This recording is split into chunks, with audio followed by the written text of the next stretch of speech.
Bonsoir, nous sommes le 27 août, c'est un samedi, le 27 août 2022. Et vous avez peut-être lu déjà dans les journaux que un certain nombre de partis, en particulier des organes de presse et aussi des gens proches dans le cercle de M.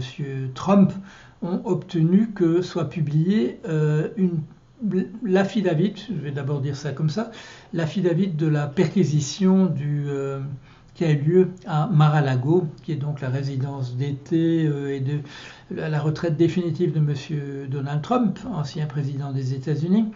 Un certain nombre de partis ont obtenu que soit révélé le document qui justifie la perquisition. Et bon, bien entendu, si le document a été diffusé, c'est sous une forme abondamment caviardée. À peu près la moitié du document, de l'ordre de 18 pages sur 38, sont noirs, ce qui fait qu'on ne connaît pas le contenu exact des choses qui ont été prédites. Mais il reste, je dirais, les textes qui justifient pourquoi on a lancé une procédure de ce type-là. Et il reste quelques éléments qui permettent de se faire une opinion sur les motivations du gouvernement, du ministère de la Justice, sous la forme du Federal Bureau of Investigation, plus connu sous son nom de FBI ou de FBI en français. Alors, un document donc abondamment caviardé a été publié et on a eu quelques réactions du côté républicain. Pas grand-chose. Un certain nombre de personnes se sont manifestées en disant que comment voulez-vous qu'on se fasse une opinion quelconque sur un document dont on connaît si peu la teneur. Mais est-ce que ça signifie que les partis qui seraient visibles si le document était entier exonérerait M. Trump de différentes turpitudes. On imagine plutôt que ce serait le contraire et que ce sont, je dirais, les choses les plus embarrassantes, les plus incriminantes qui en réalité ont été cachées. Et donc, de manière très typique, il n'y a que, je dirais, que des sous-fifres ou alors des gens parfaitement alignés sur M. Trump qui ont émis une opinion à ce sujet. La plupart des autres se sont abstenus de faire le moindre commentaire, et on a pu voir en particulier en sens inverse une intervention très remarquée de M. Karl Rove, qui est un publiciste, un éditorialiste très aligné sur le parti républicain au fil des années. C'est en particulier, si j'ai bon souvenir, quand même une des personnes qui avait justifié l'invasion de l'Irak en son temps. M. Karl Rove a dit que ce qu'on pouvait voir là, c'était quand même très très gênant et qu'on ne comprenait pas pourquoi M. Trump s'était conduit de cette manière-là.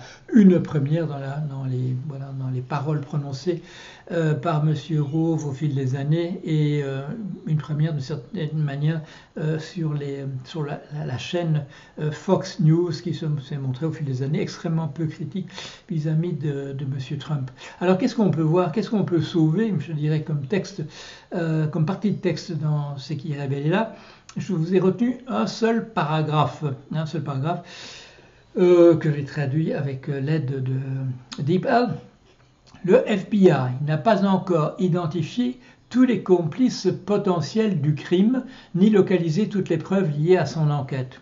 La divulgation prématurée du contenu de cette déclaration sous serment et des documents connexes peut avoir un impact négatif important sur la poursuite de l'enquête et peut gravement compromettre son efficacité en donnant aux parties criminelles la possibilité de s'enfuir, de détruire des preuves, stockées électroniquement et autrement, de changer de comportement et d'informer les co-conspirateurs, du crime.